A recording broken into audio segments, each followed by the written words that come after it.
이제 참 이게 히브리뿌리 토라가 광범위해가지고 광범위해서 어디서부터 시작을 해야 될지 수박이 너무 커서 어디로부터 찔러야 되는지 참 그래요. 그래서 찔러봅시다. 한번 찔러보는데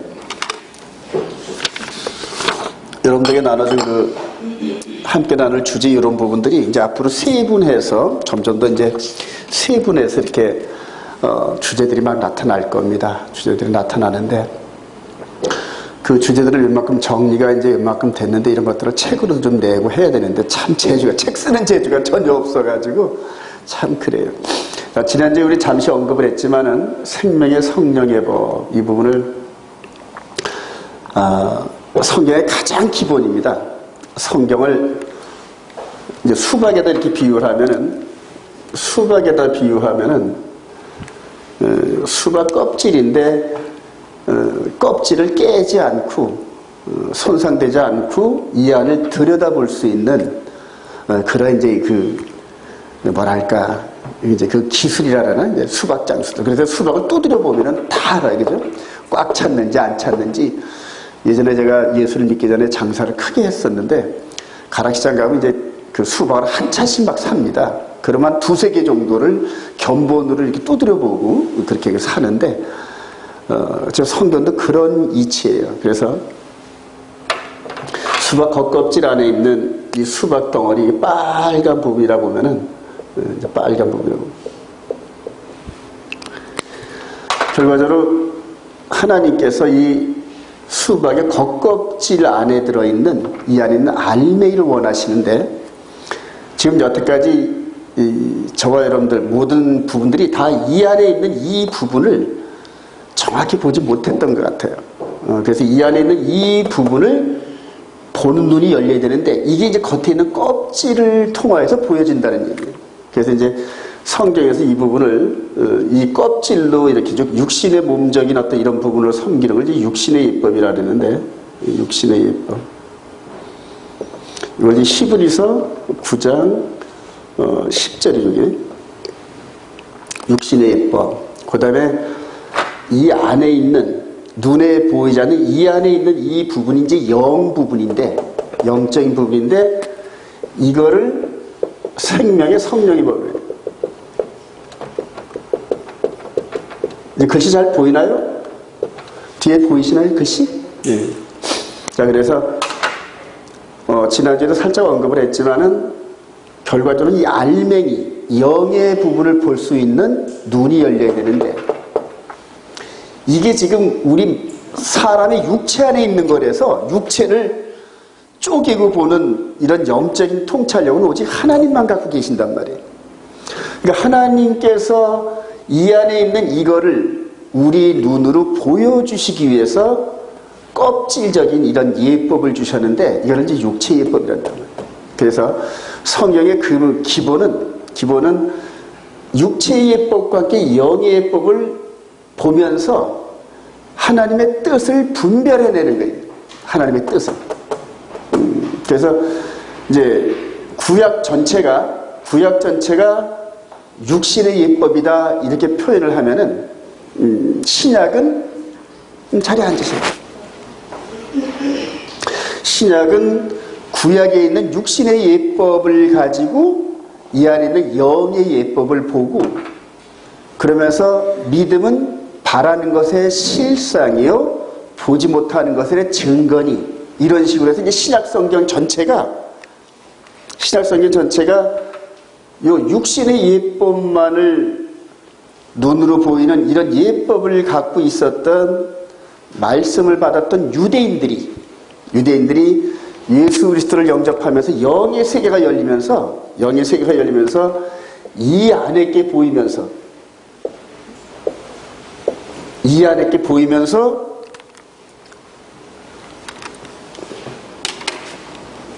이 껍데기 있는 이 부분을 영적 시각을 가지고 이 안에 있는 것들을 얘기한 게 이게 신약이에요. 그리고 구약은 껍데기를 얘기한 거예요. 그래서 여러분들이 껍데기와 이 안에 있는 알맹이, 즉 육신과 영을 볼 수 있는 눈이 열려야 되는데 근데 그게 뭐가 기준이 되냐면 성경이 기준이 돼요. 성경이. 그래서 지금 이제 자꾸 이런 표현을 쓰면 자꾸만 이제 서운해 하시는 분들인데, 저도 개신교 합동측 목사였습니다. 그래서 이런 표현을 제가 써도 저는 이렇게 뭐 이렇게 껄끄러운 그런 부분이 없는데, 현재 개신교, 그 다음에 천주교, 그 다음에 뭐 재림교도 마치 모든 종단, 종파 이런 부분들이 이 안에 있는 이걸 얘기하는데, 예수 그리스도를 믿는 믿음을 가지고 이 안의 것들을 해석을 해내는데, 이제 이것을 보통 저와 여러분들이 뭐라 하냐면 주석이라 그러잖아요. 그죠? 주석. 그래서 나보다 뛰어난 사람들이 성경을 해석해 놓고 했던 이런 부분들을 이제 주석이라 해서 이걸 보고 연구를 많이 합니다. 그런데 이 안에 있는 영의 이 부분을 주석을 달아놨는데, 유감스럽게도 육신의 예법인 이 부분을 도외시한 상태에서 이 안에 걸 얘기했단 말이에요. 자, 그래서 다른 데서 히브리서 8장, 6장 같은 이런 데서는 이제 요 껍데기 법을 또 뭐라고 하냐면 이제 모형과 그림자다. 요런 식으로. 모델하우스다. 요런 식으로 딱 자꾸 표현했어요. 그래서 이 껍데기 있는 이 부분은 우리가 눈으로 볼 수 있는 건데, 이걸 가지고 이 안에 있는 영, 내 안에 있는 영, 이 부분을 볼 수 있는 눈이 열려야 된다니. 이게 열리면 그다음부터 성경이 너무너무 쉬워요. 성경이 너무 쉬워요. 오늘 아침에 이제 이렇게 우리 집사님이 이렇게 이제 예배를 드리려고 이렇게 하는데, 어떤 49살이더라고요. 그분이 이렇게 주섬주섬해서 이제 여자 성도님이 한 분 들어오셔요. 근데 평신 도시인데 한 2, 3년 됐다 그러더라고요. 히브리 뿌리를 안 지가. 그래서 만나교회에 아들하고 딸, 중학생하고 초등학생을 이렇게 주일학교를 보내놓고 자기는 예배가 안 맞아가지고 이렇게 있다가 우리 토라라고 쓰여있는 이거를 한 1년 전에 봤다 하더라고요. 그러면서 주섬주섬 좀 주저주저 하다가 들어왔어요. 들어와가지고 얘기를 하는데 불과 10분도 안 돼서 그냥 눈물을 주르르 흘리더라고요. 그러니까 영적인 말씀이 서로 커미션 되시면서, 그분도 제가 6, 7년 전에 처음 봤던 짐 스탠리, 그 미국에 있는 짐 스탠리 그 히브리 뿌리 토라 티처인데, 그 양반 거를 보면서 그 양반이 체크하는 성경 구절을 따라가면서 이렇게 하다 보니까 창세기부터 계시까지 뻥 뚫리더라는 거예요. 저도 그랬거든요. 이제 절기나 이런 부분들이 겉에 있는 이 법을 따라가다 보니까 영의 이게 확 열리더라고요. 그래서 둘이 한 3, 40분 동안은 그냥 눈물도 같이 흘리면서 주거니 받거니 하면서 이렇게 이제 대화를 나눴었는데, 여러분들 이 안에 있는 이 영의 예법을 깨닫는 기본 베이스만 갖고 있으면은 그다음부터 성경이 전혀 어렵지 않고, 그다음부터 성경을 통하여서 이제 마지막 때가 되면은 다니엘서 7장 25절에 예고한 대로 때와 법을 바꿔요. 즉 하나님이 기록하신 성경의 법, 그 다음에 때, 이거를 바꾸는 그 작은 뿔, 적그리스도 세력이 나타나는데, 성경에 의하면 거의 한 80, 90% 이상, 99%까지 그 미혹에 넘어간다고 이렇게 쓰여요. 넘어간다고. 그러니까 오직 기록된 진리의 말씀을 굳게 붙잡지 않는 모든 사람들이 다 넘어간다는 거예요. 그래서 제가 한 6, 7년 동안 경험한 바, 영의 법을 깨닫고 나면은 그 다음부터 성경이 훤히 보이면서 어떠한 사람이 주장을 하더라도 안 넘어갈 수 있는 영적인 전신갑주를 입게 되더란 말이에요. 그래서 제가 이렇게 한 6, 7년 동안 이렇게 했던 이 경험을 이제 생명의 성령의 세미나를 통해서 계속 나누면서, 제가 다른 부분은 여러분들에게 가르칠 게 별로 없어요. 그래서 생명의 성령, 이 마음 안에 있는 내 영이 하나님의 말씀, 기록된 말씀을 순종하며 따라가다가 영이 말씀의 전신갑주를 입는 이런 경험을 통하여서 이렇게 깨달은 이런 부분들을 서로 나누기를 원해요. 서로 나누면서 이 중에서는 또 저보다 다른 분야에서 아주 특출하고 훌륭한 그런 능력과 또 지식이 있는 분들이 앞으로 이제 오실 텐데, 서로 다 나누고 질문하고 이제 그렇게 했으면 좋겠어요. 자, 그래서 자, 오늘 기본 베이스가 저번에도 보냈지만은 안에 있는 영의 예법과 육신의 예법, 이 부분을 기본 베이스로 해서 이 부분이 이해가 되기 시작하면은 여러분들에게 나눠준 그 주제들 이런 것들이 훤히 뚫려버리고 그렇게 해서 오늘 이렇게 됐던 이런 성경 이런 부분들을 체크하면서 한번 함께 연구해 보시고 혹 다음에 오실 때는 그런 부분에서 이해가 좀 덜 된 부분들은 질문을 이렇게 준비하셨다가 질문을 좀 이렇게 해주시면은 이제 앞으로 이 강의가 진전되는데 큰 도움이 될 겁니다. 자, 바울 사도가 느낀 겁니다. 자, 우리 고린도전서 15장 39절 이하부터 한번 읽어볼까요? 시작.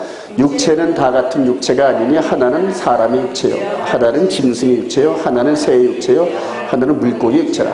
하늘에 속한 형체도 있고 땅에 속한 형체도 있으나 하늘에 속한 것의 영광이 따로 있고 땅에 속한 것의 영광이 따로 있고 해의 영광이 다르고 달의 영광이 다르고 별의 영광도 다릅니다. 별과 별의 영광도 다르다. 죽은 자의 부활도 그와 같으니 썩을 것으로 심고 썩지 아니할 것으로 다시 살아나요. 욕된 것으로 심고 영광스러운 것으로 다시 살아나요. 약한 것으로 심고 강한 것으로 다시 살아나요. 육의 몸으로 심고 신령한 몸으로 다시 살아나요. 육의 몸이 있은즉 또 영의 몸도 있느니라. 이게 성경에 바울 사도가 얘기하고자 하는 기본 베이스입니다, 여러분. 제가 영어는 잘 못하지만은 이렇게 영어로 보면 좀 확실히 좀 달라집니다. 자, 내추럴 바디, 스피리추얼 바디, 내추럴 바디, 스피리추얼 바디. 그래서 성경은 같은 것을 자꾸 반복을 하면 중요하다는 뜻입니다, 이게. 그래서 에고, 에이멘 이런 식으로 우리 주님께서도 말씀하신 진실로 내가 너에게 이르노니. 히브리의 그 수사법입니다. 이게. 그래서 같은 언어를 자꾸 반복한다는 것은 아주 집중적으로 그 부분을 통하여서 이렇게 얘기하고 싶다, 이제 그런 뜻입니다. 그래서 간단하게 육신의 그제 육의 몸과 그 다음에 영의 몸 이런 식으로. 자, 근데 이런 부분들이 저는 예전에 히브리 뿌리 토라 이전에는 이런 부분들이 그냥 잘 인지가 안 됐었어요. 와닿지를 않았었습니다. 이제 기본 베이스가 없었어가지고. 자, 육의 몸이 과연 뭐냐? 자, 이렇게 검은 부분을 지금 육신의 몸으로 한번 제가 표현해봤어요. 육신의 검은 부분. 자, 육신의 몸은 하나님의 말씀을 들을 수도 없고, 듣고서 순종할 수도 없고, 그리고 하나님의 법에 대적하는, 즉, 육신의 정욕과 이성의 자랑과 안목의 정욕에 쌓여있는, 즉, 마귀의 포로가 되어 있는 그걸 얘기합니다. 첫사람 아담과 하와가 넘어지면서부터 바로 육신의 몸으로 육화가 된 겁니다. 육화가 돼버리고 그 다음에 몸은 살아있으되 하나님과의 교제가 끊어진 상태, 그리고 육으로 살다가 육으로 죽는 그런 몸을 이제 얘기하는 겁니다. 자, 근데 이제 여기에 빨간 부분이 들어간 게 이제 영입니다. 이게 영인데 이걸 이제 영의 몸 이런 부분을 한번 비유를 해봤어요. 자, 한번 또 조금 더 자세히 한번 해볼까요? 이게 장차 이제 우리 고린도전 15장의 부활의 순간입니다. 이 데살로니가 4장에 보면은 마지막 이 나팔 소리에 천사장의 호령 소리에 죽은 자가 무덤에서 부활하고, 그러면 살아있는 사람들은 몸이 호련히 변화해가지고 영생체의 몸으로 덧입는 그런 과정인데, 육의 몸을 벗고 영의 몸으로 드러나는 이런 부분들. 자, 근데 이 영의 몸이 우리 주님께서 부활하시고 제자들에게 나타났을 때 만져졌단 말입니다. 있는데 벽도 스르르 통과하는. 그러니까 우리의 현재적인 어떤 이런 부분 갖고는 설명이 좀 불가능한 그런 신비적인 몸으로 이렇게 변하는. 그래서 이렇게 이제 한번 표현을 해봤어요. 그래서 여러분들의 그 머리에 이 육의 몸은, 지금 현재 살아있는 이 육의 몸은 땅속에 묻혀버리고, 그 너는 흙으로 만들었으니 흙으로 돌아가라. 그러면서 이 그리스도 안에서 잠자는 자들이 부활하고, 우리 바울 사도가 얘기한 거잖아요. 그죠? 그리스도 안에서 함께 잠잔다 그래요. 그 천사장의 호령 소리와 함께 묻혀있던 이 안에서 영의 몸이 빠져나오는 그림을 이렇게 한번 찾아봤습니다. 그래서 이 두 부분을 여러분들 이렇게 좀 구분하고 머리에 이렇게 인지해 놓은 상태에서 앞으로 성경을 이렇게 들여다보면은 좀 더 이해가 쉬울 겁니다. 그래서 이 육신의 몸의 이 부분을 1차적으로 훈련을 시키고, 그리고 육신적으로 몸에 밴 그런 상태에서 영의 몸으로 그런 습관을 이렇게 옮기는 그런 과정, 이제 이렇게 표현을 할 수가 있겠어요. 제가 학문적으로 막 이렇게 표현할 이런 재주는 없어요. 그런데 그림으로 이렇게 보이면 이게 훨씬 더 쉽더라고요, 이게. 자, 그래서 육의 몸과 영의 몸, 이 부분을 이렇게 하면서 로마서 8장 23절 합니다. 시작. 그뿐 아니라 또한 우리고 성령의 처음 익은 열매를 받은 우리까지도 속으로 탄식하여 양자될 것, 곧 우리 몸의 속량이 기다리노라. 우리가 소망으로 구원을 얻었음에 보이는 소망이 아니니 보는 것을 누가 바라리. 만일 우리가 보지 못하는 것을 바라면 참음으로 기다릴지니라. 바울 사도가 예수를 만나면서 이 속사람의 빛이 확 들어왔어요. 이게 다메섹에서 우리 주님을 만났던 감격적인 순간을 이제 성경에 표현했는데, 우리 고린도후서 4장 한번 보십시다. 그때 이제 바울 사도가 그때의 그 감동을 가지고 평생 동안 전도하러 다니면서 그 간증을 했습니다. 바울 사도가.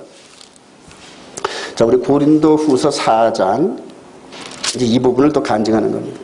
이제 예수님을 만났던 그 순간 4장 6절 고린도서 4장 어두운데 시작. 어두운데 빛이라 말씀하셨던 그 하나님께서 예수 그리스도의 얼굴에 있는 하나님의 영광을 아는 빛을 우리 마음에 비추셨느니라.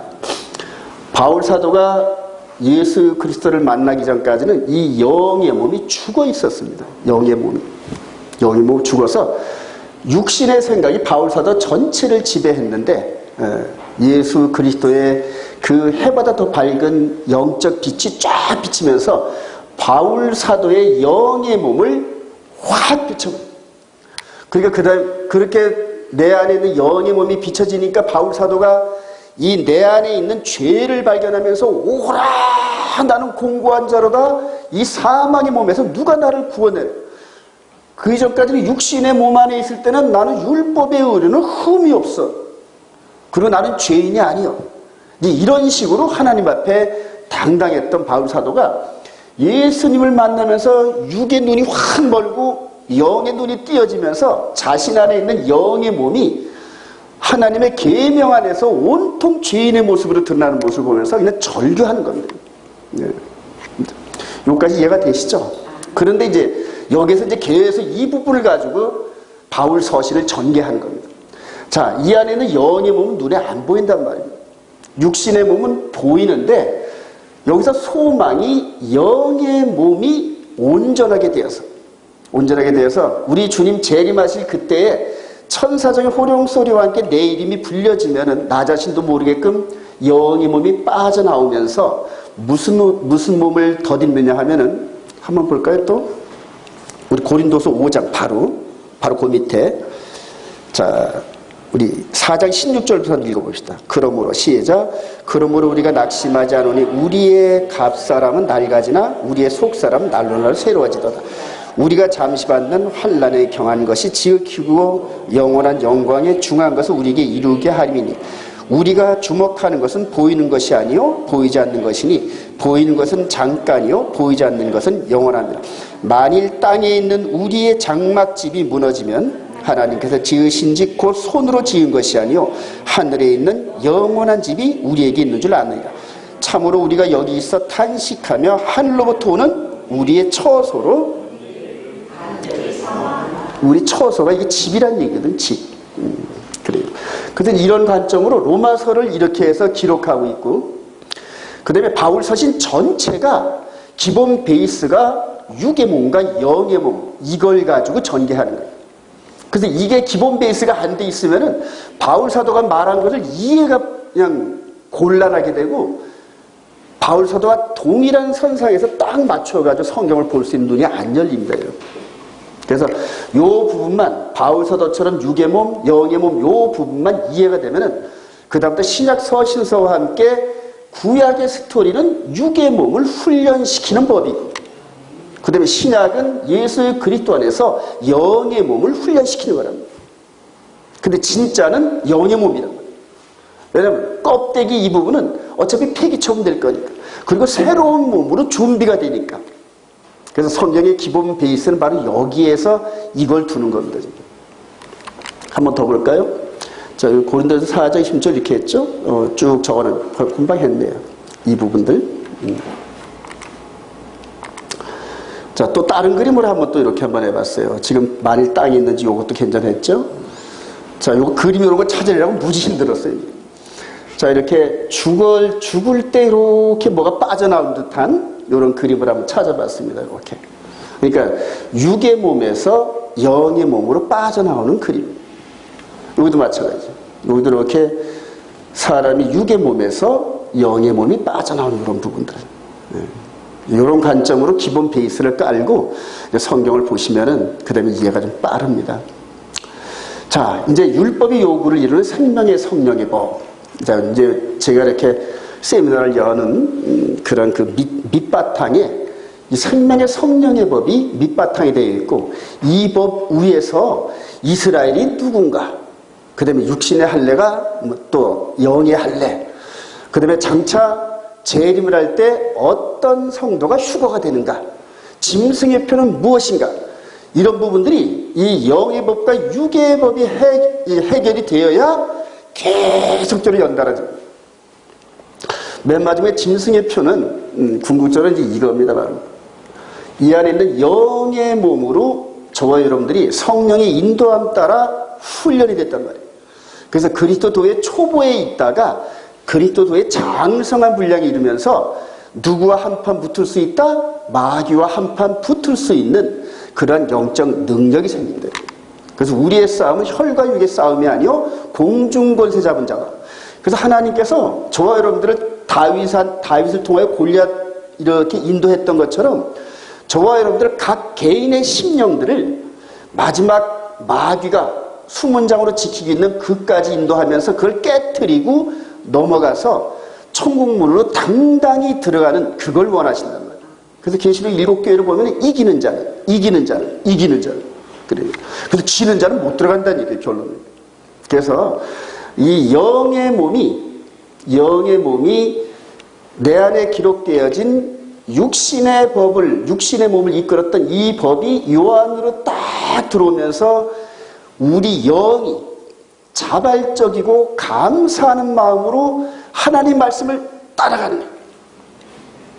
여러분 이제 한번 체험해 보시면은 이 안에서 주님의 십자가가 발견되면은 주님의 십자가의 그 원 의미를 발견하게 되면은 그 사랑에 감동을 해가지고 주님의 말씀을 어길 엄두가 안 납니다. 너희들이 나를 사랑하면은 내 계명을 지킬 것이다. 근데 그 계명이 언약입니다, 여러분. 바로 주님은 신랑이시고 저와 여러분들은 신부된 그런 부분에서 그대로 결혼 서약서를 이렇게 우리에게 주신 건데, 이스라엘의 그 결혼법은 정혼을 하고 나서 보통 한 1년 정도는 기다립니다, 여러분. 그래서 1년 동안에 내가 이렇게 그 정혼한 그 여자가 흠이 있는지, 혹시 외간 남자의 씨를 잉태하고 거짓말로 속에서 들어오지는 않는지, 이런 식으로 1년 정도는 유예 기간을 둡니다. 그 동정녀 마리아도 그랬잖아요, 그죠? 자, 그런 식으로 하면서 즉 예수님과 우리가 결혼 서약서를 서로 나누고 신부된 우리가 그 말씀, 즉 서약서대로 살아가면서 예수님의 신부로서 조금도 흠이 없고 티가 없는 그런 모습으로 우리가 꼴지워질 때, 그때 이제 이렇게 수학을 하는 겁니다. 예수님의 신부들. 예수님께서 재림하실 때는 궁극적으로 예수님의 신부, 즉 결혼 서약서를 맺고 그 말씀대로 살아간 신실한 신부들을 데리고 오는 그런 장면이거든요. 나중에 절기를 공부하면 이제 그게 보입니다, 여러분. 자, 그래서 이제 생명의 성령의 법인데 이제 이 부분 속에서 이제 시작이 되는 겁니다. 우리 한번 로마서 8장 1절부터 읽어볼까요? 시작. 그러므로 이제 그리스도 예수 안에 있는 자에게는 결코 정죄함이 없나니 이는 그리스도 예수 안에 있는 생명의 성령의 법이 죄와 사망의 법에서 너를 해방하였습니다. 율법이 육신으로 말미암아 연약하여 할 수 없는 그것을 하나님은 하시나니 곧 죄로 말미암아 자기 아들을 죄 있는 육신의 모양으로 보내어 육신의 죄를 정하사 육신을 따르지 않고 그 영을 따라 행하는 우리에게 율법의 요구가 이루어지게 하시니, 이 바울 사도가 이 법을 중심으로 해서 모든 신학적 관점을 전개를 합니다.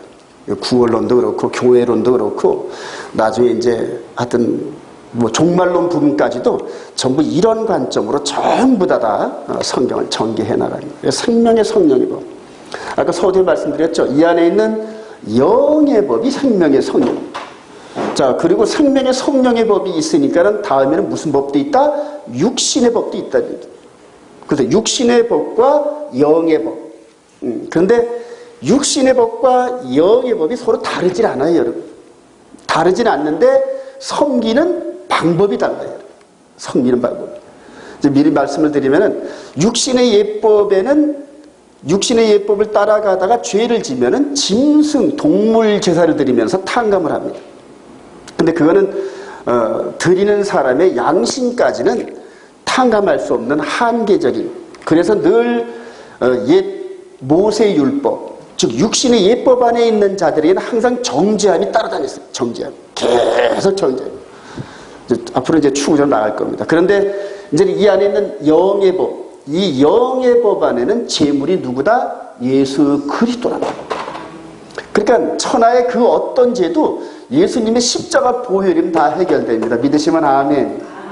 그렇게 해서 이 안에서 정죄함이 없는 상태에서 주와 합한 자는 한 명이고 주의 영이 있는 곳에는 자유함이 있고, 이런 식으로 해서 전부 이 안에서 느껴지는 이런 모든 영적인 감동을 전부 다 전개한 거거든요. 사도 바울의 서신서가. 그런데 이거를 이렇게 육의 법과 영의 법을 볼 수 있는 눈이 없어가지고 이 법을, 영의 법을 뚝 띄어서 자기 생각대로 전부 다 주석을 달고 자기가 연구한 대로 이렇게 연구하고 연구해서 전부 다 주석을 만들고 신학관을 만들었는데 어느 한 사람, 어느 두 사람의 신학관이 똑같은 게 거의 없습니다. 전부 차이가 납니다. 조금씩은 다 차이가 납니다. 그래서 사사기 말기 때쯤 보면은 서로 제가 옳은 것 같고 얘가 옳은 것 같고, 지금 그러잖아요. 우리 목사님들 보면 박사학위 많이 딴 사람이 또 잘하는 것 같고, 큰 교회에서 성도들이 많이 오면은 그 교회가 진리 같고, 그렇다는 얘기예요. 아니에요. 이 안에 있는 영의 법은 이거에 대한 원형이 있단 말이에요. 그러니까 이거를 보이지 않는 이 영의 법을 그대로 구약에서 모세를 통해 육신의 예법으로 주어졌단 말이에요. 이 주어진 법이 녹아들어서 이 안에 들어간 겁니다. 이제 그런 과정을 이제 앞으로 함께 나눌 겁니다. 자, 그렇게 해서 이걸 이제 영어로 이렇게 좀 해봤는데, 여기 보면은 여기 이제 킹제임스 버전인데, 그리스도 예수 안에 있는 정죄함이 없는데 그들은 누구냐면 육신의 법을 따르지 않고 영을 따라가는 이 부분이 이제 우리 개혁성경에는 이제 없습니다. 근데 로마서 8장 4절 이하에 보면 똑같이 who walk not after the flesh but after the spiritual 이 부분을 똑같이 이렇게 반복을 했더라. 그래서 킹제임스 버전이 나름대로 개혁성경보다는 좀 더 디테일하게 이렇게 좀 표현이 되어 있습니다. 그래서 The law of the spirit of life in Christ Jesus 그렇게 놓고 The law of sin 즉 죄의 법, 사망의 법에서 나를 자유하게 했다. 즉 이전에 있었던 이 육신의 예법은 항상 사망과 정죄가 따라다녔다니. 그래서 이제 나중에 히브리서 9장을 보면은 드리는 사람의 영, 그 안에 있는 마음까지는 죄에서 벗어나지 못하게 했기 때문에 겉으로는 율법에 의로는 흠이 없게끔 제물을 드리고 율법의 조문대로 다 하나님의 요구를 다 순종을 했다는 얘기예요. 그리고 나와도 이제 죄 없어. 이게 바리새인이었거든요. 근데 사실은 이 속, 영의 몸은 그 안에 그냥 그대로 영적 오물이 잔뜩 끼어있단 말이에요. 그래서 바리새인들을 이렇게 정죄할 때 마태복음 23장에 보면은 너희들이 겉에를 깨끗이 한 것처럼 속에도 깨끗이 해야 돼. 이런 식으로 계속 어디를 지적하신다? 영의 몸을 지적하신단 말이에요. 근데 그 이전까지 영의 몸 이런 부분들, 영의 죄를 지적한 선지자가 전혀 없었습니다. 왜냐면 안 보이니까. 그런데 예수님께서 오셔서 바리새인들을 향하여 하얗게 하면서 깨끗하게 했던 바리새인들을 향하여 그 속에 있는 탐욕, 시기, 질투 이런 부분들을 그대로 지적해냅니다. 그리고 너희들이 이 바리새인들보다 더 의롭지 못하면 결코 천국에 못 들어간다. 그러니까 예수님께서 얘기하신 건 겉에 있는 이런 행동의 율법의 행위의 법이 아니라 이 안에 있는 영의 법을 지적을 하신 거란 말이에요. 근데 이런 부분들을 여태까지 캡처해내가지고 설교한 목사를 제가 거의 본 적이 없어요. 왜냐면 자신도 모르기 때문에, 자신도 이 안에 있는 속에 있는 이 영의 법을 어떻게 이끌어가는지 깨닫지를 못한다니. 그래서 지금 현재 저와 여러분들의 상태가 어떠냐면은 육의 법과 영의 법을 혼돈하게 했어요. 혼돈해가지고 이게 이건지, 그러니까 이 안에 영의 법 안에 육의 법도 들어가 있고, 어떤 거는 또 영적인 이 부분이 밖으로 나와서 또 이렇게 막 적용을 하고, 그러니까 이 두 부분을 왔다 갔다 적용을 하면서 혼란스러워가지고 어떤 법을 따라야 되는지 몰라요. 이제 이런 부분들이 지금 히브리 뿌리를 했다는 우리 저쪽에 있는 분들이 똑같아져. 육의 법과 영의 법을 구분을 못해서 막 양쪽으로 혼란시킨단 말이에요. 그래서 예수를 믿고도 육의 법을 따르는 육신의 할례도 해야 되고 짐승제사도 드려야 되고 코셔법도 지켜야 되고 이런 식으로 해서 영의 법과 육의 법을 혼란시킨단 말이에요. 근데 이제 갈라디아서의 논쟁을 보면은 이렇게 영적으로 혼란한 이 법을 따라가다가는 영적인 열매를 맺는데 실패한다, 이렇게 경고하는 거예요. 자, 한번 더 볼까요? 자, 육신의 예법은 정죄함이 있었다. 즉, 영의 예법은 정죄함이 없잖아요, 그죠? 근데 그 이전에 그러면 육신의 법은 어떤 정죄함이 있었는지 이제 히브리서 기자가 이걸 증거합니다. 히브리서도 거의 사도 바울이 이렇게 기록했다, 이제 이런 식으로. 저도 그걸 동의합니다. 우리 히브리서 9장 1절 읽어봅니다. 시작. 처녀에게도 섬기는 예법과 세상에 속한 성소가 있더라. 예비한 첫 장막이 있고 그 안에 등대와 상과 진설번이 있으니 이는 성소라 일컫고, 또 둘째 휘장되어 있는 장막을 지선소라 일컫나. 금향로와 사면을 금으로 싼 언약궤가 있고 그 안에 만나를 담은 금항아리와 아론이 쌍난 지팡이가 있고 그 위에 속죄를 덮는 영광의 그릇들이 있어요. 이것들의 과에는 이제 낱낱이 말할 수 없노라. 이 모든 것을 이같이 예비하였으니 제사장들이 항상 첫 장막에 들어가 섬기는 예식을 행하고, 오직 둘째 장막은 대제사 중에 홀로 1년에 한 번 들어가되 자기와 백성의 허물을 위하여 드리는 피 없이는 아니하나니, 성령이 이로써 보이신 것은 첫 장막이 서 있을 동안에는 이 장막은 현재까지의 비유니 이에 따라 드리는 예물과 제사는 섬기는 자를 그 양심상 온전하게 할 수 없는 것까지. 섬기는 자를 육신적으로는 그대로 동물의 피를 묻히면서 그대로 죄를 사하는, 그래 레위기 1, 2, 3, 4장을 보면은 이렇게 하면 너희 죄가 사함을 받으리라. 너희 죄를 사함을 이렇게 얘기를 하잖아요, 그죠? 그래서 한시적으로 육신법일 때 하나님께서 그 안에 있는 양심까지는 죄를 묻지를 못했어요. 왜냐하면 그 안에 있는 양심에 있는 죄까지 책임을 물으면 살아남을 자가 없거든요. 살아남을 자가. 그래서 그렇게, 즉 성소에서, 성전에서 짐승 제물을 드리는 그들을 통하여서 하여튼 어쨌든 하나님의 계명과 또 미시파튼 이런 부분을 따라하다 잘못하면은 하나님께서 제시한 방법대로 제사를 드렸다는 거예요. 제물을 죽이고 피를 묻히고 그 방법대로 따라하니까 1차적으로 죄사함을 받았다, 이렇게 인정을 했는데, 사실은 영적인 눈으로 바라보면은 드리는 사람의 양심까지는 해결이 안 됐다는 얘기거든요. 근데 하나님께서 1차적으로 그래 됐어, 그리고 죄 없음, 이렇게 해서 판결을 하고 내보냈단 말입니다. 근데 영적으로 바라볼 때는 그게 불이했단 말이에요. 그래서 예수 그리스도가 오시기 전까지는 하나님, 즉 만군의 주 여호와의 재판이 불이했다, 이렇게 판결이 났다는 거예요. 이거 너무 이상하지 않느냐. 성경이 그렇게 얘기를 해요. 한번 찾아볼까요? 로마서 바울 사도가 이제 그걸 얘기를 합니다. 로마서 3장.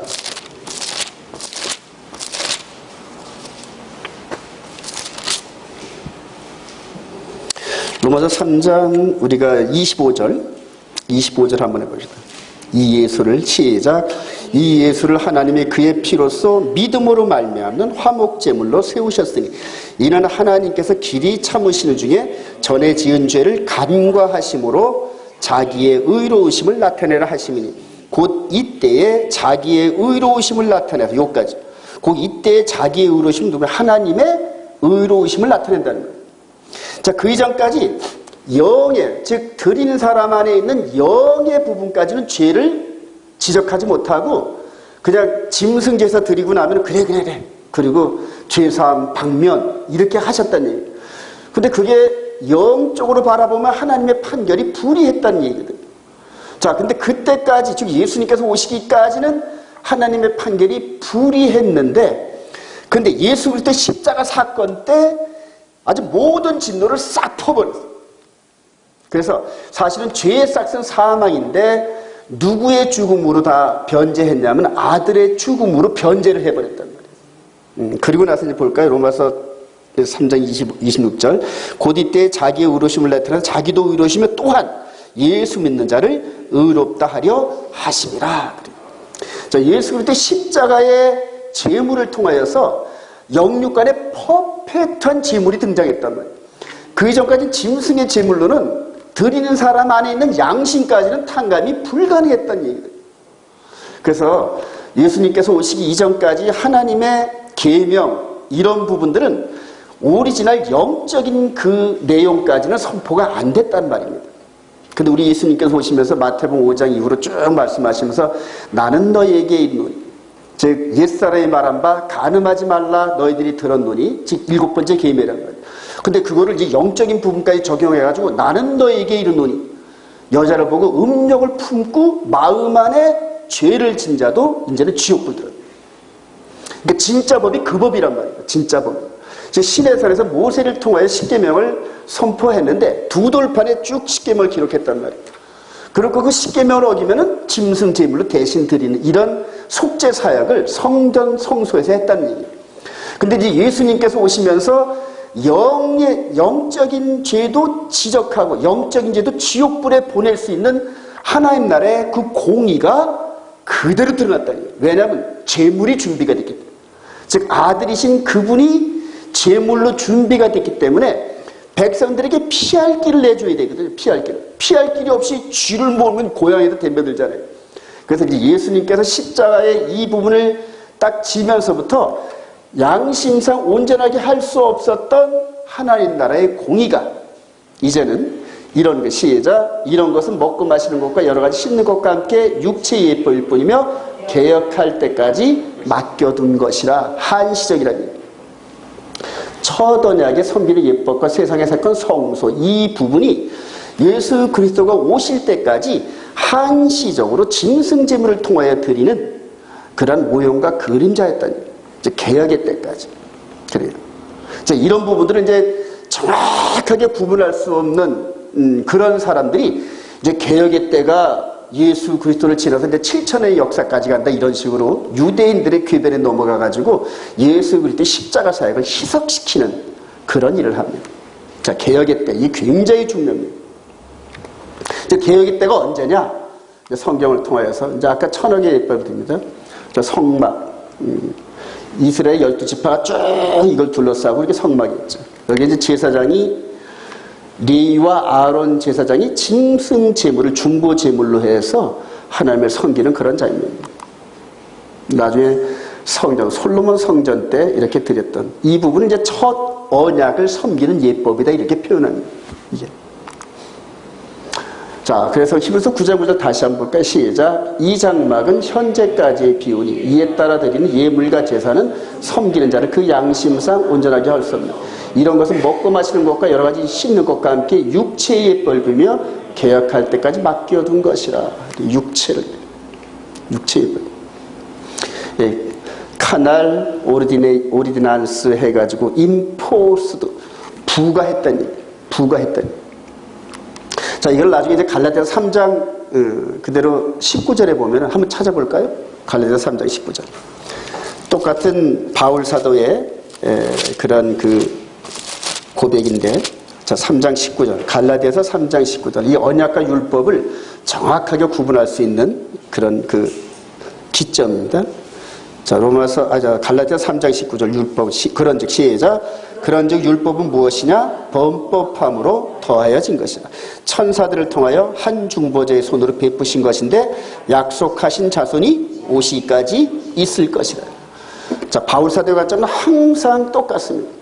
자, 그래서 육신의 예법인데 범죄함으로 말이야 항상 요지 임포스 부과된 건데 갈라디아에서는 이제 에디 첨가된.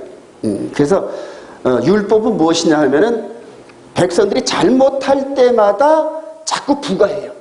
자꾸 덧입혀줘요. 자, 그렇게 해서 이제 그 율법이 나중에는 토라입니다. 그게. 즉 토라. 그래서 결과적으로 이 율법은 뭐냐면 범죄한 사람을 유치장에 집어넣어가지고 교도소법을 따라서 순화 교육을 시키다가 이제는 죄를 더 이상 짓지 않을 정도 되면 이제 방면하잖아요. 지금 현재 이건희 이재용 부회장이 이제 교도소에 갇혀가지고 한 끼에 1,400원짜리 먹잖아요, 그죠? 즉 법알에 가둬놨단 말이에요. 그래서 이스라엘 백성들로 하여금 언약을 주시고 계명을 주시고 그거를 어길 때마다 그때마다 자꾸 부과시켜요.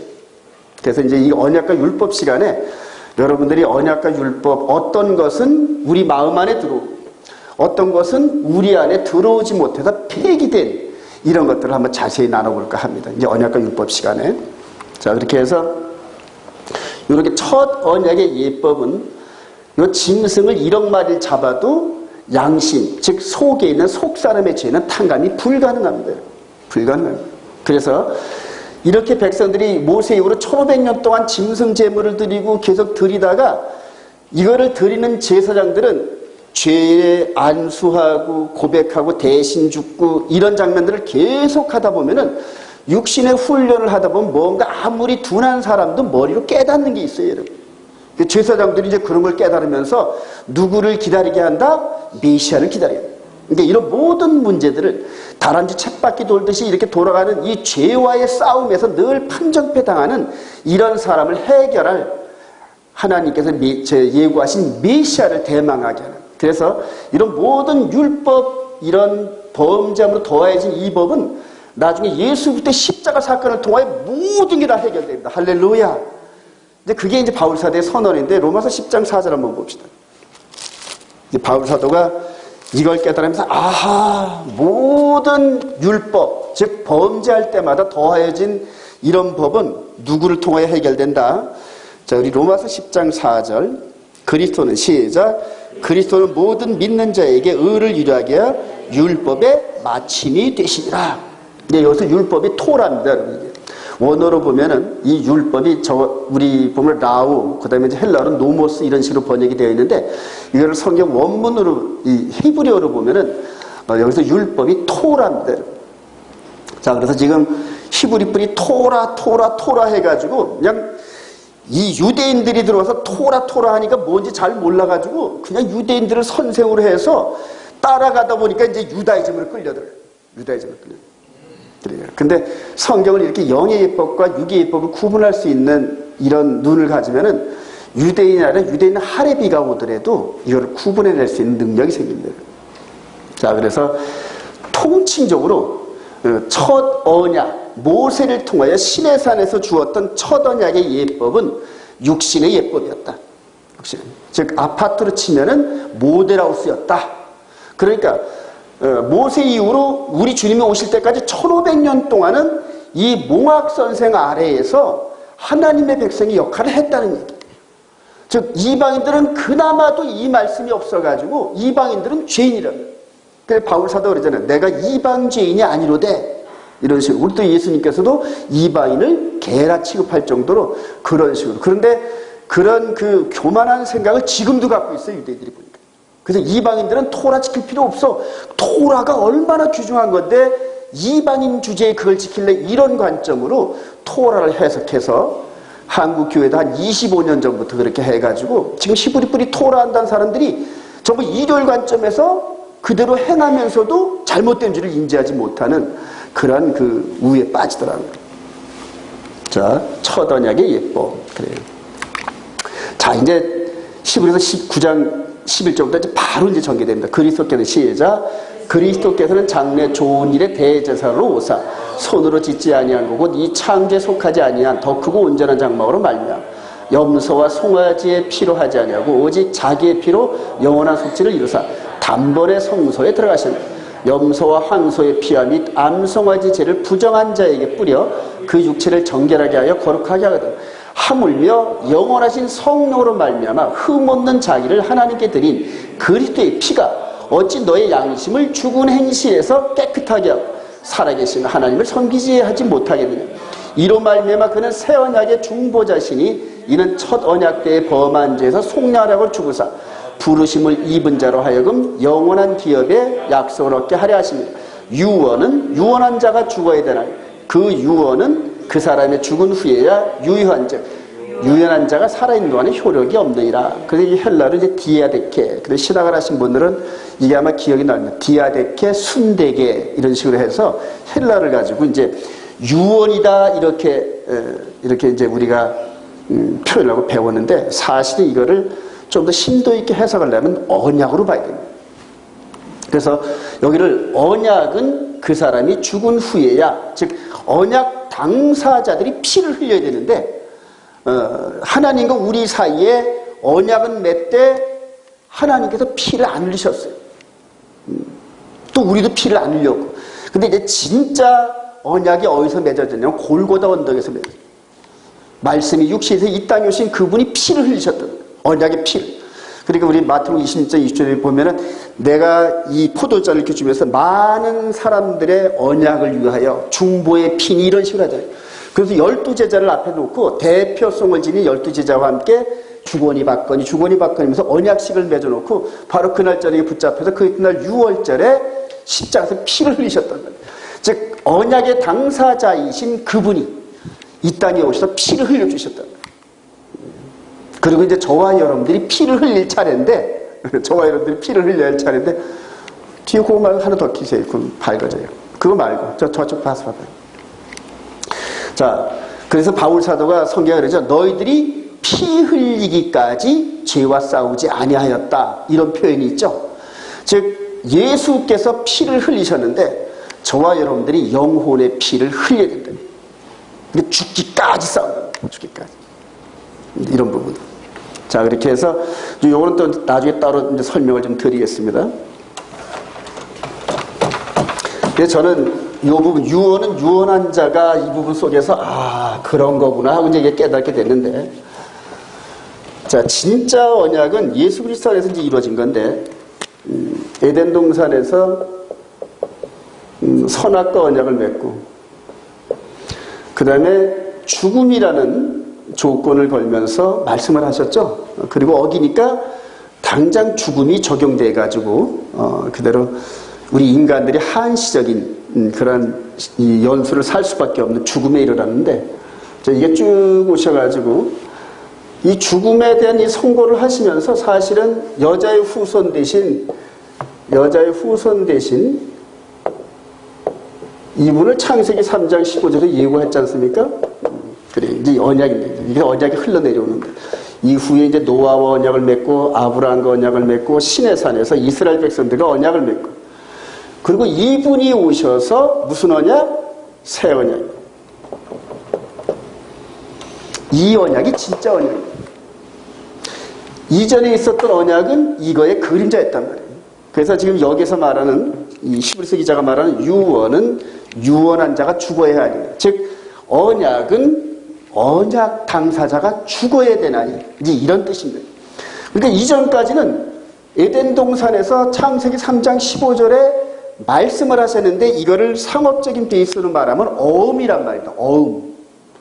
현찰이 아니라 장래에 지불될 것을 약속한 어음이란 말입니다. 그러니까 하나님이 어음을 발행하셨으니까 100% 신뢰가 가는 거죠. 제가 어음을 발행하면 그날 가봐야 알아요. 은행에다 돈을 넣어야만 그게 되는 건데. 자, 이런 식으로 해서 어음이었는데 이분이 피를 흘리면서 실효성이 이루어졌던 거예요. 실효성이. 자, 이분이 피를 흘려주시면서 골고다 언덕에서 피를 흘리시면서 이제는 이 언약이 실효성을 가지면서 적용되기 시작했다는 거예요. 그래서 우리가 에덴 동산 이런 모든 부분에서 이 언약을 살펴보면 전부 다 영적인 영의 몸과 언약을 맺었다는 이런 관점으로 우리가 볼 수 있어요. 그래서 아브라함과 맺은 헷불 언약도 영으로 적용되는 그러한 언약입니다. 시내산에서 이스라엘 백성들과 맺은 언약도 사실은 장차 이분이 산상수훈에서 심령이 가난한 자는 이런 식으로 해서 언약을 반포하는 그림자였다. 정말 그림자였다. 근데 실효적으로 이제 여기서 이제 진짜가 시작되는데, 그럼 이전 백성들은 어떻게 구원 얻었느냐?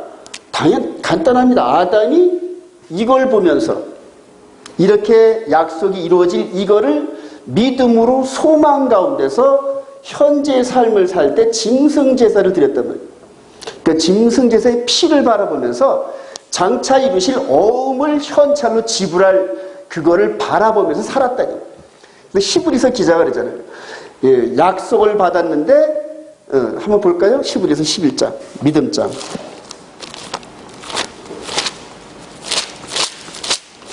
이거를 멀리서 바라보고, 히브리서 11장.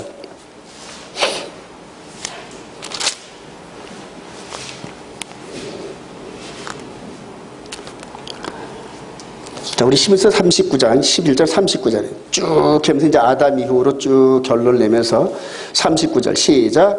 이 사람들은 다 믿음으로 말미암아 증거를 받았으나 약속된 것을 받지 못하였으니. 자, 이제 그런 얘기입니다.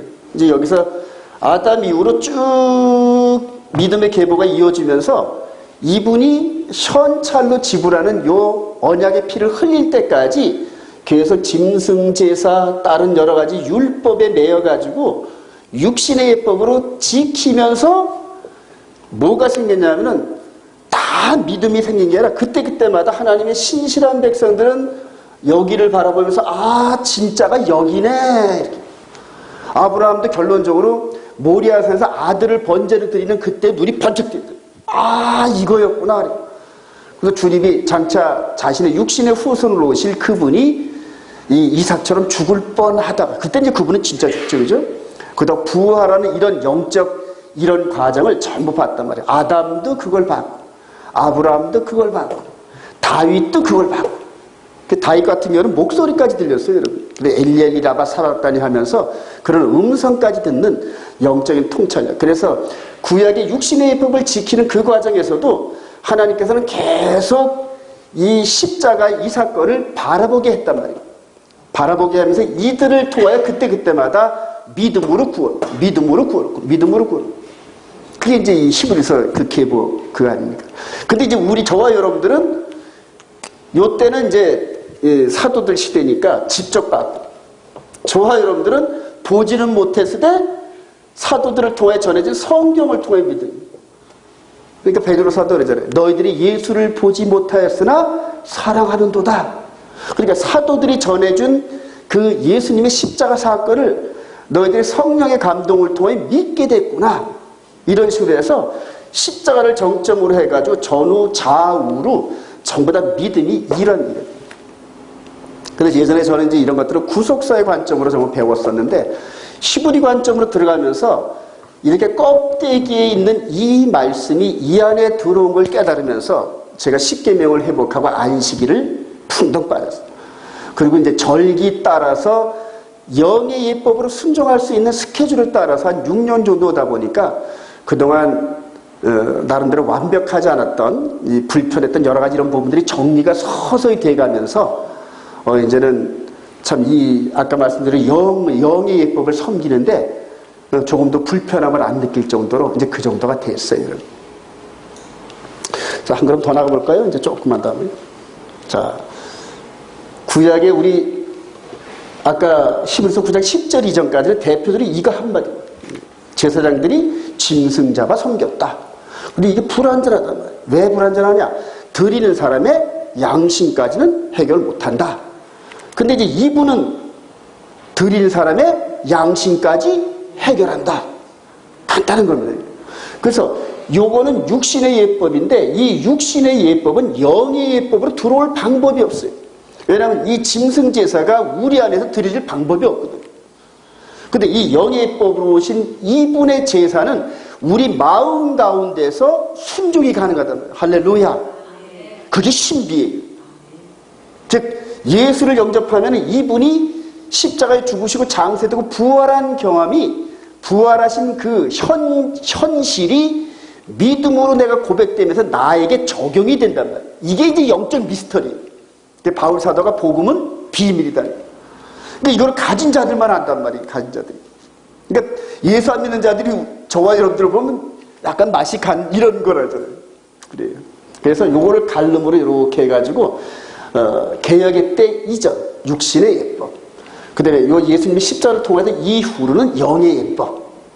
그래서 육신의 예법과 영의 예법을 구분하면서 어떤 법은 우리 안에 못 들어오고 어떤 법은 우리 안에 들어오는 이런 것들을 이제 구분해내는 것이 그것이 이제 저와 여러분들의 숙제고, 그리고 그거는 정말 열린 마음으로 성경을 그냥 순수하게 들여다보면서 나에게 주어지는 말씀을 순수하게 순종하겠습니다. 이런 사람들한테만 열립니다.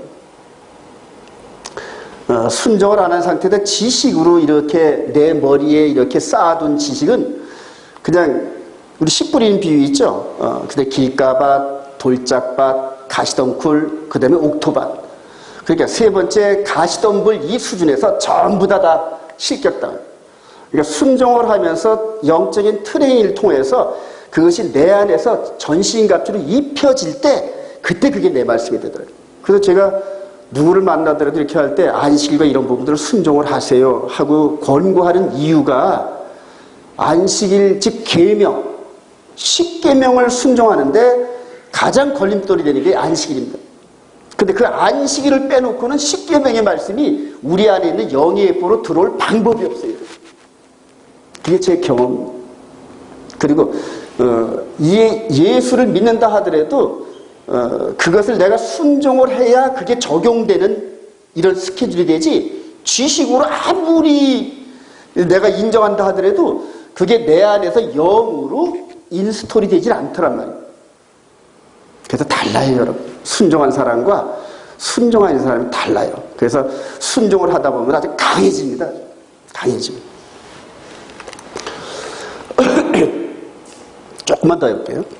자, 이제 그동안 우리 히브리 뿌리 토라 같이 했던 이런 멤버들과 함께 참 가슴 아픈 논쟁을 벌인 이유가 이제 여기에 있습니다. 그들이 이제 주장하는 개혁의 때가 뭐냐 하면은, 자, 이들이 주장하는 개혁의 때가 천지창조부터 시작을 해가지고 새하늘과 새 땅이 열리는 7천년의 역사까지 이게 이렇게 돼가지고 이 개혁의 때가 여기라는 거예요. 그래서 여기서부터 시작됐던 모든 동물제사, 그 다음에 육신의 예법, 이것들이 4천년 때 예수께서 초림했던 이 부분을 지나서 여기까지 간다. 그러니까 제가 그들이 주장하는 논리를 영 이해를 못하다가 이거를 딱 보고 나서 이제 한눈에 개혁의 때, 이거 개혁할 때까지 맡겨둔 것인데, 저들의 논리에는 7천년 역사, 즉 메시아께서 재림을 하시고 천년왕국이 끝날 때까지가 개혁할 때, 계속 개혁. 그러니까 우리 예수님께서 요 4천년대 초림에서 십자가 사건 자체가 별 의미가 없어요. 별 의미가 없어요. 그러니까 육신의 예법과 영의 예법으로 트랜스포메이션 되는, 여기 이제 개혁할 때까지 여기 이제 트랜스포메이션 하는 거거든요. 그래서 요 부분을 이해를 못하니까 그대로 모세율법, 동물제사, 육신의 할례, 코셔법, 하다못해 찌찌 달래, 유대인 닮아가려고 그렇게 애를 써요. 근데 저희들이 백날에도 유대인 못 닮습니다, 여러분. 혈통이 다른 거예요. 그래서 한 세 사람은 육신의 연합이 아니라 영의 예법을 따라가는 영의 연합입니다. 할렐루야. 그래요. 그게 이제 영적인 비밀이고 미스터리란 말이에요. 자, 짐승제, 동물제사, 즉 양심상, 양심까지는 책임질 수 없는 이 동물제사가 계속해서 메시아의 초림을 지나 재림을 지나 천년왕국을 지나서, 그러니까 지금 이 제사가 효력이 있다는 거예요. 그러니까 4천년 당시에 성전이 허물어져가지고 현재까지 없는데 성전이 세워지면은 가서 드려야 된다. 그래서 모세 율법과 그 다음에 레위 지파 이런 모든 것들이 다시 세워진다는 그런 논리거든요. 그리고 천년왕국 때 육신의 할례 안 한 이방인들은 메시아 왕국에 못 들어가. 이런 식으로 이제 논리를 전개하는 거예요. 저들의 그 주장이 빨리 이겁니다. 자, 개혁할 때까지 맡겨둔 것이라. 그리고 히브리서 관점의 그 저자 입장에서 그러면 개혁할 때가 언젠데 그리스도께서는 그러면서 개혁할 때를 지금 설명을 하고 있잖아요. 그러니까 이 히브리서 9장 전체를 읽어보면은 그냥 문맥상 9장 10절 이전까지는 육신의 예법, 그리고 이후로는 양심까지도 청결하게 할 수 있는 예수님의 보혈을 증거하면서 두 세계가 완전히 그냥 그대로 구분하잖아요, 이렇게. 그러니까 주가 초등학교 5학년 정도만 돼도 문맥상 이해할 수 있는 이 부분이. 근데 이것이 이렇게 한 이 부분이 유다이즘인데, 유대인들의 주장이 이렇게 돼요. 유대인들의 주장. 그러니까 아직 메시아가 오지 않았다는 기본 베이스에다가 어쩌다 예수를 믿긴 믿었는데, 저들의 이 유다이즘이 워낙 강해나가지고 유대인들이 스스로 모세 율법을 부인할 만한 이런 배짱이 없어요, 여러분. 그러니까 그 안에서 랍비 훈련을 받고 그러다가 어쩌다 예수를 믿었어요. 그러니까 랍비의 그런 그 굳은 개념 속에서 예수를 믿어가지고 완전히 영의 법으로 빠져나지 못한 상태에서 양쪽에서 어정쩡하게 지킨다. 이제 그들의 가르침을 지금 우리 한국에 있는 목사들이 받았더란 말이에요. 그래서 마지막 때는 이제 유대인들을 통하여서 이렇게 유다이즘, 모세 율법과 영의 법이 충돌하는 이것이 마지막 짐승의 표 싸움입니다, 여러분. 이게 마지막. 이제 앞으로 이제 보시면 계시록까지 나가면은 계속 영의 예법, 육의 예법, 이게 충돌되는 거예요. 그래서 맨 마지막 계시록 14장 12절에 짐승의 표를 이기는 그러한 하나님의 백성들이 하나님의 계명과 예수를 믿는 증거. 예수를 믿는 증거는 뭐냐면 영의 예법이 열렸다는 거예요. 이 영의 예법 안에서 이 안에 계명이 기록되어져 가지고 우리의 영이 하나님의 계명 안에서 살아가는 그 백성으로 훈련되어진 사람들. 그 사람들 아니면 짐승의 표 못 빠져나간다는 거예요, 결론은. 그래서 제가 이 부분을 기본 베이스로 생명의 성령을 기본 베이스로 깔아놓는 이유가 이거를 이해하지 못하고 다른 거를 지식적으로 취득해봤자 백날 안 되는데 기초가 없는 그 위에다 건물을 세우는 거와 똑같거든요. 그래요. 자, 개혁할 때까지 이 히브리서 관점은 우리 주님께서 십자가를 짊어지신 이때부터 시작돼가지고 이때부터는 이제 양심까지 해결하는 그 법이 또 그 재물이 준비가 됐다는 뜻이에요. 근데 이때부터 이제 새로운 관점으로 개혁했다가 시작돼요. 이게 이제 믿음의 법이에요. 생명의 성령의 법, 믿음의 법, 온전한 율법, 자유하게 하는 법, 이런 식으로 사도들이 전부 이 비밀을 여기서 깨달았단 말이에요. 그런데 이제 이걸 초대교회 때도 지금 똑같이 모세의 율법 안에 있는 자들이 어쩌다 예수를 믿어도 예수를 믿는 교회 안에다가 이걸 끌어들이려고 하는 것이 초대교회 논쟁이에요. 예수를 믿어도 당연히 육신의 할례 해야지. 그게 갈라디아서 논쟁이거든요. 그러니까 이 안에서 이렇게 육신의 법으로 지켰던 이거를 한꺼번에 버리려니까 너무 아쉬워. 유대인들이 이게 자랑거리란 말이에요. 그러니까 못 버리는 거예요, 제 버릇을. 그러니까 예수를 믿어도, 즉 영의 예법 안으로 들어와야 되는데 육신의 예법 덜그덕거리는 걸 끌고 들어온다. 덜그덕거리는 거. 자유함이 없어요, 여러분. 요 부분만 이해를 하시면은 여러분들 앞으로 성경 보는 눈이 확 열리니까 그렇게 되기 원하십니다. 그래요, 정말입니다, 여러분. 베드로서 3장을 읽고 마칩니다. 시작. 우리가 사랑하는 형제 바울도 그 받은 지혜대로 너희에게 같이 써왔고 또 그 모든 편지도 이런 일에 관하여 말하였을 때 그 중에 알기 어려운 것이 더러 있으니 무식한 자들과 굳세지 못한 자들이 다른 선교같이 그것을 억지로 풀다가 스스로 멸망일 또는 교묘하게 그러므로 사랑하는 자들아 너희가 이것을 미리 알았은즉 무법한 자들의 미혹에 이끌려 너희가 초대기의 논쟁. 그래서 초대기의 논쟁은 바울 사도가 죽기 이전까지, 사도들이 죽기 이전까지 이방 종교가 이 안에 초대교회에 발붙일 만한 힘이 안 생겼을 때입니다. 이때는. 이제 이방 종교가 할 때는 AD 한 150년, 200년, 250년 이런 식으로 초대 교부, 속사도 교부가 생기고 그때부터 이방 관점이 들어오면서 교회에 침투하던 그때인데 AD 100년 이전에는 이방인들의 헬라적 관점이 교회 안에 들어올 자리가 아직 없었어요. 그래서 뭔 싸움이냐면 이전에 있는 모세 율법 시스템 안에 있는 이런 유대인들 그 자체 싸움이란 말이에요. 그래서 스데반 집사가 이런 영의 예법을 깨닫고 육신의 할례 아무것도 아니다. 저 성전제사 이제 끝 이런 식으로 이런 뉘앙스를 갖고 설교를 하니까 이놈의 자식이 그러면서 돌려쳐 죽인 거예요. 바울 사도가 돌려쳐 죽인 거예요. 이런 식으로.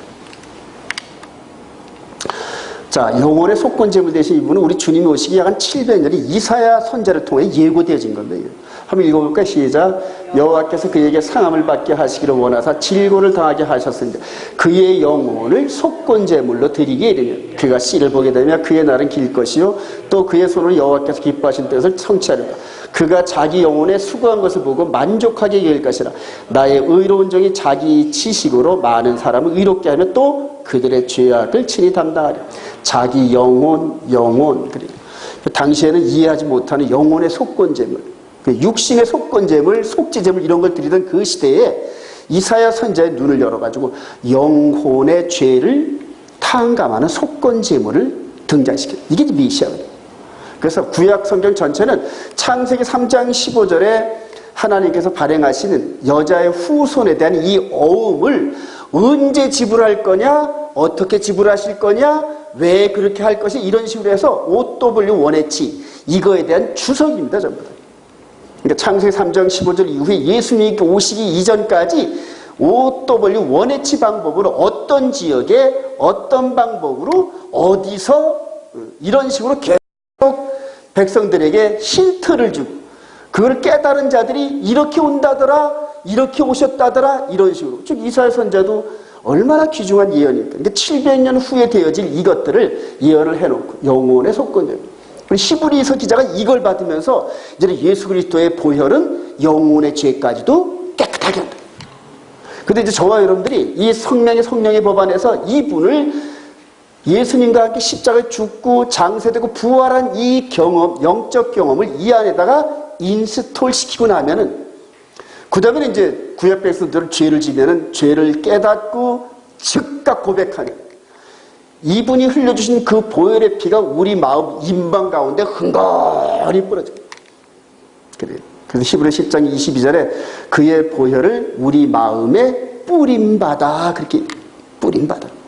그래서 저와 여러분들의 이 마음 안에 이런 성전 기능이 즉 하나님을 예배하는 그 다음에 죄를 깨닫고 죄를 씻어내는 이런 즉 하나님과 영적으로 교제하는 이런 성전 시스템이 우리 각 개인별로 설치가 되었다. 할렐루야. 그래서 구약이 육신의 예법으로 보여졌던 그 성전의 기능을 하나님께서는 원래 우리 안에 집어넣으시려 했단 말이에요. 그리고 이제 그거를 본 우리들이 그렇게 성전이 어떻게 지어졌는데 이걸 봐가면서 우리들 스스로 우리 안에서 성전을 좀 짓고 있는 중. 성전. 이게 설계도는 성경에 있고 그 설계도대로 우리 안에 성전을 지어지면서 하나님을 예배하는 성전을 지어져 가는데 아까도 말씀드렸지만 이 안에 있는 원본을 보지 않고 지 생각대로 전부 다 성전을 짓는단 말이에요. 그러니까 전부 X입니다. 90% 맞는 사람도 있고 80% 맞는 사람도 있고 그러나 100%는 아니에요.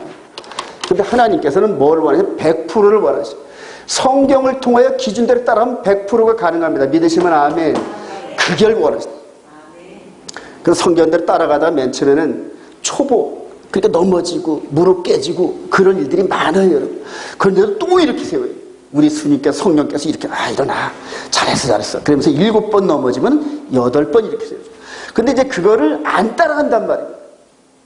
성령께서 우리 마음판에 기록되어진 말씀들을 이끌어 가시는데 그게 힘들으니까 다른 데로 옆구리에 빠진단 말이에요. 즉 이 기차가 레일을 벗어난단 말이에요. 그럼 성령께서도 돌아올 때까지 침묵을 하시고 그리고 안 돌아오면 이제 화인 맞았어요. 그래요. 그래서 방황하다가 세상에서 방황하다 몇십 년 후에 의도 터지고 돌아오는 이런 부분들도 다 그런 간증들이 그래요. 뒤에 또 뭐가 좀 있는지 한번 볼까요? 요것만 맞아 하고 이제 자 육신의 예법입니다. 따라서 육신의 예법. 이게 돌판의 개념이에요. 자, 예레미야 31장 3절 시작. 여호와의 말씀이라 보라 날이 이르니 내가 이스라엘 집과 유다 집에 새 언약을 내리라. 이 언약은 내가 그들의 조상들의 손을 잡고 애굽 땅에서 인도하던 데를 맺은 것과 같지 아니할까. 내가 그들의 남편이 되어서 그들이 내 언약을 깨뜨렸습니다. 여호와의 말씀. 그러나 그 날 후에 내가 이스라엘 집과 맺을 언약은 이러하니 곧 내가 나의 법을 그들의 속에 두며 그들의 마음에 기록하여 나는 그들의 하나님이 되고 그들은 내 백성이 될 것이라. 여호와의 말씀. 이스라엘 집과 유다 집, 이스라엘과 유다 집, 저와 여러분들과는 언약을 맺은 적이 없어요, 여러분. 즉 이스라엘 백성들과 언약을 맺었는데 저와 여러분들이 이 언약을 맺고 구약에서는 육신의 할례를 통하여 이스라엘로 들어가는 겁니다. 그리고 이제 예수 그리스도 안에서는 예수 그리스도를 믿고 이스라엘 백성으로 들어가는 겁니다. 이게 이제 그리스도의 할례, 육신의 할례, 이제 이 부분을 통해서. 그래서 저와 여러분들이 이스라엘 백성입니다. 동의하시면 아멘. 그래요. 그러니까 이스라엘 법을 따라가는 겁니다. 육신으로는 대한민국 사람이지만 이 안에 있는 속 사람은 이스라엘 사람이에요. 그러니까 혈통적 이스라엘이 아니라 이면적 이스라엘이 이스라엘. 그러니까 혈통적 유대인들도 예수 안 믿으면 이스라엘 백성들이 아니에요. 근데 저들이 그 땅을 찾아오고 자기 땅이라고 고집하는데 아니란 말이에요. 즉 예수 그리스도를 영접한 그 백성들이 진짜 이스라엘 백성들. 근데 우리 주님 오시면 이제 그게 판결이 납니다. 지금은 아무리 싸워도 속에 있는 법이 안 보이니까 답이 없어요. 근데 신령폐부를 들여다보시면 심판하신 그분이 오시는 그날에 순식간에 그게 재편됩니다. 순식간에. 그래서 에레미야 시대 때 이 말씀을 선언하시고 성을 헐어버렸습니다. 느부갓네살에 의해서. 자, 이제 말씀하신 대로 에레미야를 통해서 예고한 대로 700년 후쯤에 한 650년 후쯤에 이분이 산상수, 신의 산 산상수. 그래요. 법은 똑같단 말이에요. 1.1에 또 어긋나면 안 됩니다. 그러니까 7째 날 안식일이 첫째 날로 바뀌었다. 히브리 뿌리 토라라고 나면은 택도 없는 소리예요. 이스라엘 백성들이 문자 하나 잘못 졌다가 성경 하나를 그냥 폐기 처분해버리고 다시 쓰고 하는 그런 그 아주 하나님의 말씀에 대한 엄중한, 그래서 요도 하나 잘못 써도 폐기 처분하는 성경을. 이러죠. 근데 이게 일로 옮기는 과정에서 변했다, 바뀌었다 이런 식으로 저와 여러분들이 따라가고 있는 거예요. 그러니까 언약 안에 있지 못한 백성들이에요. 이때는 짐승제물로 천하의 예법이고 이때는 예수 그리스도의 십자가가 중보제물. 야고보서 1장 20절 19절 시작. 내 사랑하는 형제들아 너희가 알지니 사람마다 듣기는 속히 하고 말하기는 더디하며 성내기도 더디하고 사람이 성내는 것이 하나님의 의를 이루지 못함이라. 그러므로 모든 더러운 것과 넘치는 악을 내버리고 너희의 영혼을 능히 구원할 바 마음에 심어진 말씀을 온유함으로 받으라. 너희는 말씀을 행하는 자 되고 듣기만 하여 자신을 속인 자가 되지 말라. 요걸 다시 한번 너희 시작. 너희의 영혼을 능히 구원할 바 마음에 심어진 말씀. 즉 우리 영의 몸을 구원하시기 위해서 이 법을 이분이 중보제물 피를 흘리시고 즉 우리 안에 인스톨 시켰단 말이에요. 우리 고린도서 3장 한번 보고 마칩니다. 고린도서 3장. 이제 어떻게 쓰였나 볼까요 한번.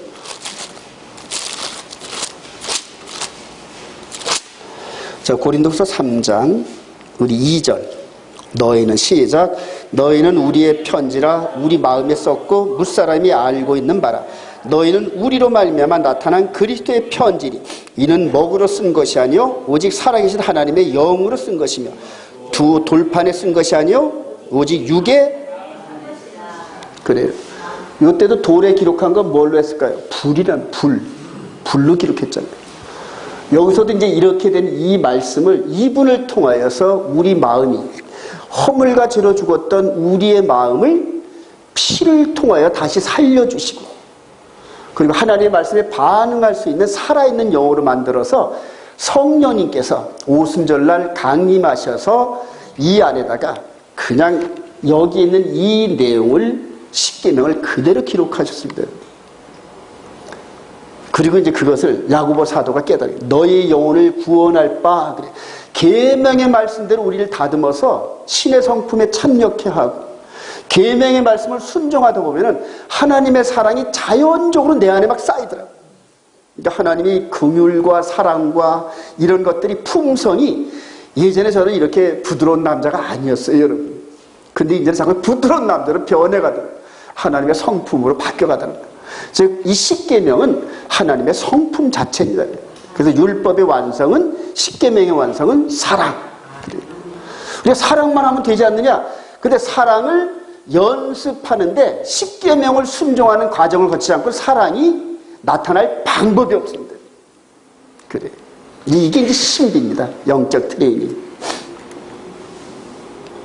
이건 나중에 하십니다. 이제 1차적으로 해서